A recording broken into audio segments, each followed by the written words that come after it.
the palace of glittering delights, here's Mark Radcliffe. Hey, what about that? Real showbiz DJ jingles, just like the real thing. All we need now is a farm and a posse, and we're in business.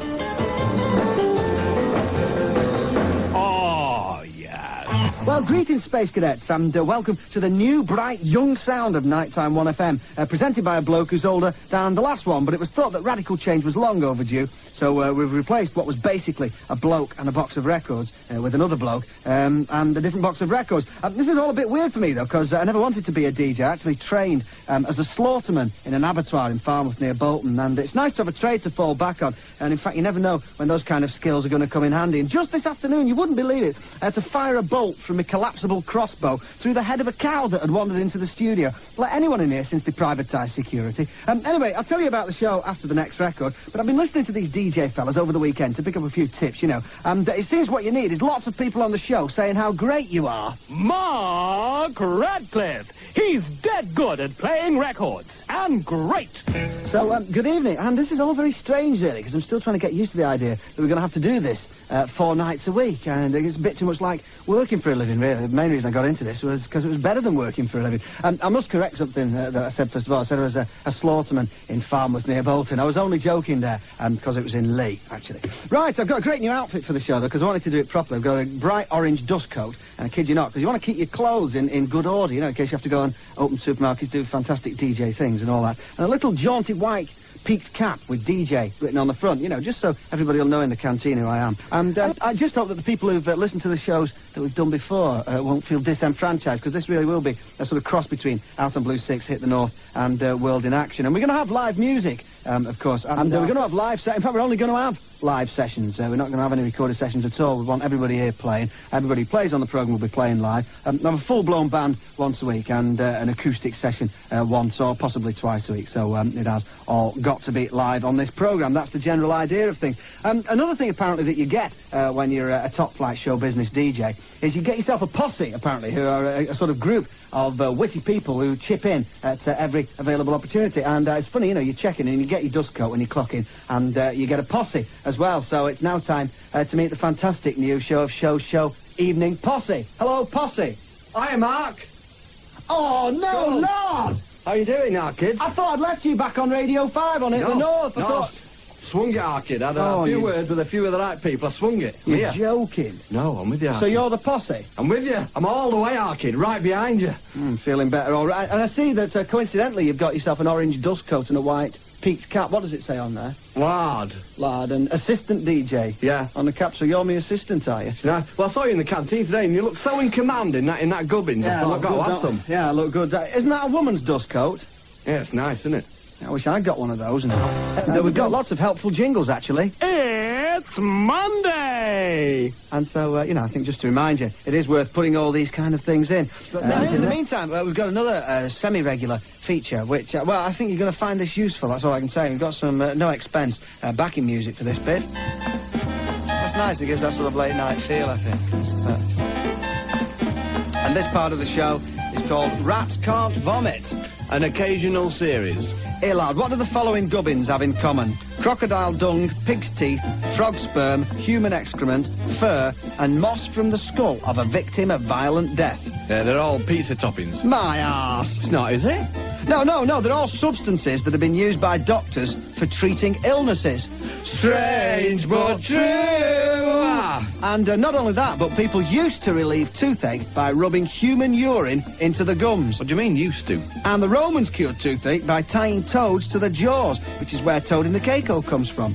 And lastly tonight, did you know that ancient cures for syphilis, including having intercourse with a virgin, of course it's not that easy to find an agreeable virgin. I agree. Not as hard as I thought. Ho-ho! Another cure for syphilis was rubbing dung into the male member, or having a bath in horse urine. Bullshit. Well, it says horse urine here. Great! And in true showbiz style, I think we'll finish on a big number.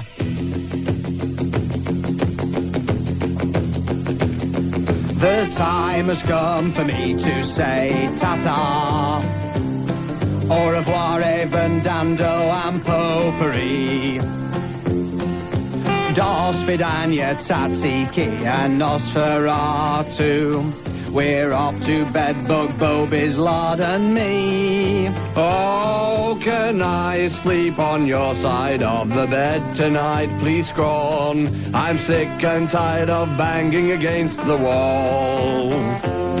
But beggars can't be choosers, not with your past history, mate. If I remember rightly, you were once in the fall.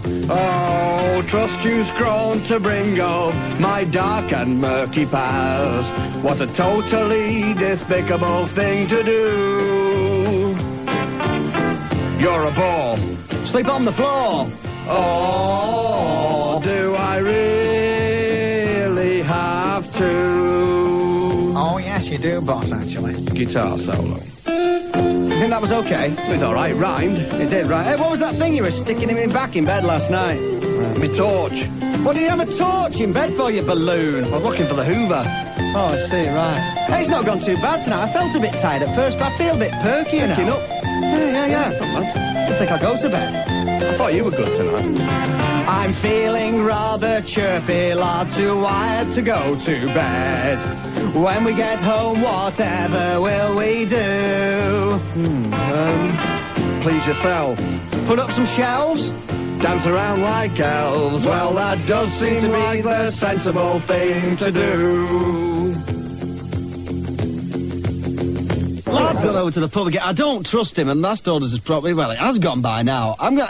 Do you think I've got time to run across and see what he's up to? Because I just don't. You cannot be trusted to, let alone sit the right way around on a lavatory, let alone go and get a round of drinks from the pub across the road. You know, I mean, that's what they say. I mean, I am Mr. BBC over there, you know. I mean, I'm on 1FM at the moment. I mean, I should be there now, really. I'm doing a bit of research. You can't do the show without me, like. But, I mean, you're a good-looking woman, you know. I don't mind saying it. And I'm fussy. I'm a fussy kind of fella. So, I mean, I tell you what, I've met John Peel. I have met John Peel, briefly, in the corridor, you know. But, I mean, I don't suppose there's any chance of me giving... Lard, what are you doing here? What are you doing standing in the corner of the pub talking to yourself? Just as part of research. Research? You're joking research. I mean, I was hearing you then as well. What were you saying? They can't do a show without me? You're not even there. I send you out for a pint. How long does it take? I've got Michael over there. He's spitting feathers. He's not had a decent pint all night because you're messing about, polishing up your chat-up technique in the corner of a pub, you sad man.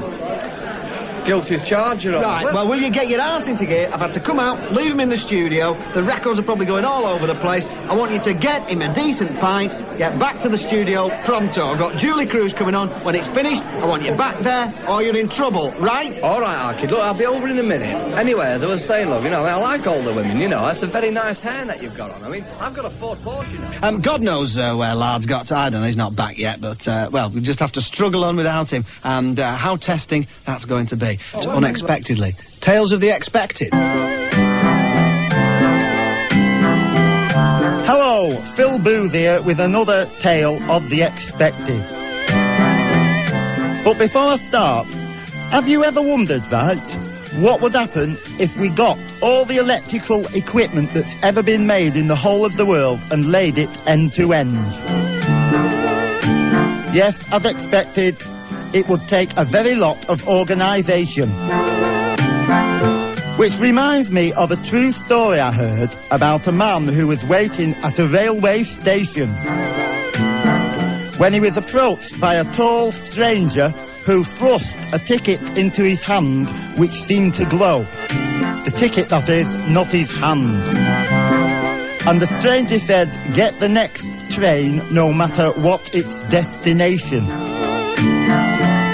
Shortly, a train arrived which also seemed to glow, and the man got on board. Once on board, he realised that he was the only person on the train and there wasn't even a driver. And within seconds, the train had reached speeds of over 2,000 miles an hour and went hurtling off a cliff into the sea. And it killed every single mollusk that was alive in the sea. You know mollusks? Like crabs and barnacles. Well, as expected, the whole story turned out to be just a silly rumour. So don't believe everything you hear. This is Phil Booth. I'll see you with more tales of the unexpected soon. Not bad, Archie, no. Right, are you ready for this? Rats can't vomit? Oh, yes. I mean, you know, the show wouldn't be the show without this bit of the show, would it? Oh, absolutely. The font of all knowledge. Or something. Rats can't vomit. An occasional series. For the third night running. Tonight, fishy facts. Most interesting. Genghis Khan murdered his own brother in an argument over a fish. Yeah, he battered him. You get it? Battered, fish, cod, scampi, basket, cabaret. You get it? Very good, lad, yes. The Japanese eat dolphins' testicles as a highly prized delicacy. Cobblers. Yes, apparently. Cods, balls, fish, scampi, cabaret, knackers. You get it? Flippin' heck, lad, haven't you got anything more useful to say in this spot? I have actually, yeah. In the Korean War, more people were killed by cowboy sturgeons than in the fighting. You joking? No. Is that true? That's true. That's true. Let's have a look. Have a look. Where? Surgeons, you loon! Cowboy surgeons! Yeah. Surgeons, sturgeons, cod, battered balls, liver, onions, little, large. Yes, large. yes. All right, yes, very good, lad. Right, okay.